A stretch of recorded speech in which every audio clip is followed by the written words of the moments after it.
لیکن مجھے پرندہ نظر نہیں آیا. میں نے نیچے پانی پر نظر ڈالی, سائے بھی غائب تھے. ہماری ہیریٹیج اور ورثے کی حفاظت کے لیے اور اس کے شاندار ماضی کے لیے شاعروں نے لکھا, گیت نگاروں نے لکھا, کہانیاں لکھ کر ہمیں ہوش دلایا کہ ہم اس ورثے کے ساتھ کیا کر رہے ہیں. انتظار حسین کو تھر کے موروں کا نوحہ لکھنا پڑا, مور نامہ لکھا. ثروت حسین نے کینجھر کنارے نظم لکھی. دیکھو کیا جادو ہے نظم. کینجھر کنارے, پھولوں کی بستی, بگلوں کا مسکن, مٹی کا دامن, دامن میں پکھی, پکھی میں تارا, تارے میں جادو, جادو میں لڑکی, لڑکی میں جادو. پھر لکھا, مجھ کو سندھڑی پیاری اس خاشاک کو روشن کر گئی, چاہت کی چنگاری مجھ کو سندھڑی پیاری. بات جھیلوں کی چلی ہے تو صدیوں سے ان جھیلوں میں رہنے والے کشتی بانوں کی کس نے خبر لی ہے؟ میری گائیڈنس میں ابھی نیشنل کالج آف آرٹس کے گریجویٹ ہونے والے ایک طالب علم نے ان کشتی بانوں پر ڈاکیومنٹری بنائی ہے, جنہیں ہم مہانے کہتے ہیں. یہ پانیوں کی ثقافت کے آخری نگہبان ہیں. کیا ان آخری نگہبانوں کا نوحہ پڑھنے کوئی نیا ناصر کاظمی آئے گا؟ کہ ایک ناصر کاظمی تو مشرقی پاکستان کے کشتی بانوں کا نوحہ لکھ چکا ہے. وہ ساحلوں پہ گانے والے کیا ہوئے؟ وہ کشتیاں چلانے والے کیا ہوئے؟ یہ آپ ہم تو بوجھ ہیں زمین کا, زمین کا بوجھ اٹھانے والے کیا ہوئے؟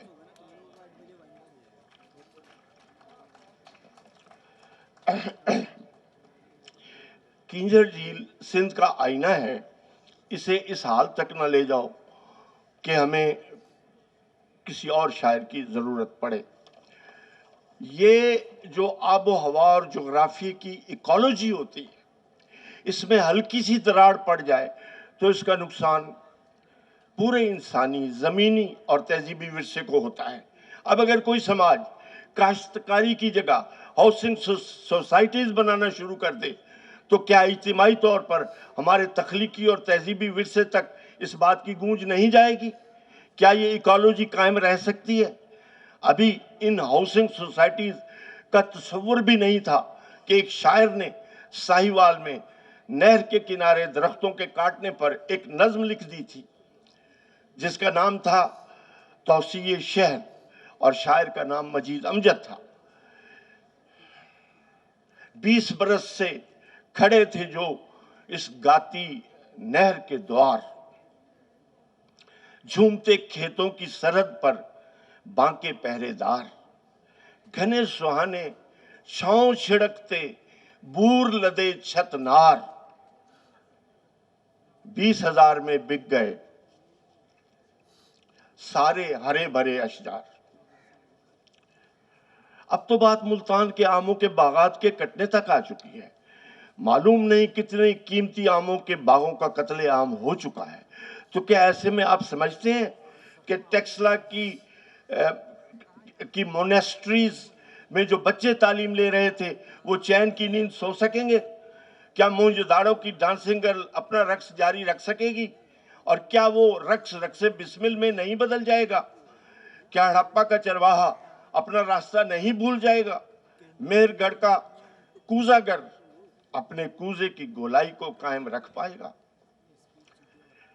کیا سندھ کا فقیر گاتے ہوئے اپنے راگ کو سنبھال پائے گا؟ کیا بلوچستان کا رقاص اپنے پاؤں کی تھرک کو سنبھال پائے گا؟ یہ سب ایکالوجی تو بگڑ گئی ہے.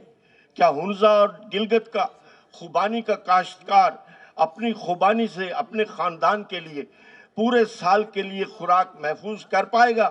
یہ سب آپس میں جڑی ہوئی ثقافت ہے اور اس کو بچانے کے لیے ہم یہاں موجود ہیں. آخری پیراگراف کہ ایک غلط فہمی بہت پڑھے لکھے بابو لوگوں نے پھیلائی ہے کہ ہماری ثقافتی, ادبی اور فنون لطیفہ کے ورثے کو جدید صنعتی ترقی اور وقت کی ضرورتوں نے نقصان پہنچایا ہے. یہ بالکل غلط تصور ہے. جن ملکوں میں صنعتی اور جدید ترقی ہوئی ہے وہاں فنون لطیفہ اور ادب کو کوئی نقصان نہیں ہوگا، سب کچھ محفوظ ہے۔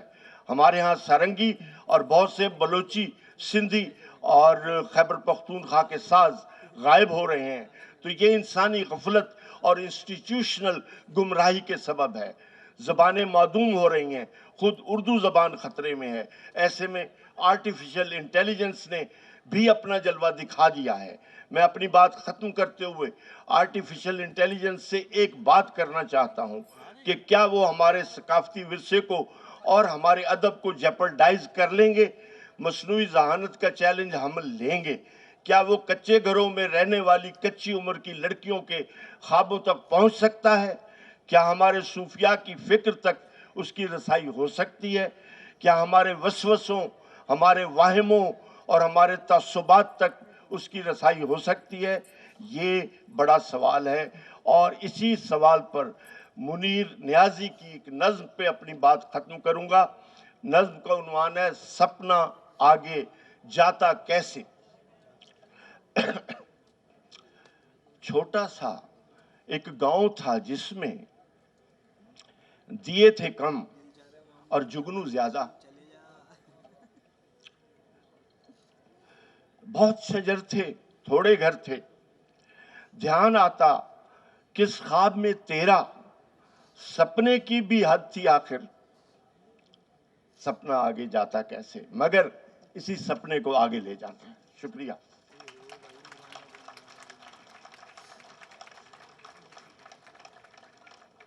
Thank you, Asgharuddin Sayyed Saab. That was absolutely amazing, and I hope lots of Jugnoos have woken up here tonight and will enlighten and brighten this festival. Our chief guest today is the very dedicated and hardworking Minister for Local Government and Town Planning, Mr. Saeed Ghani, and I would like you to give him a huge round of applause because the Sindh government has been instrumental in making sure we have this festival.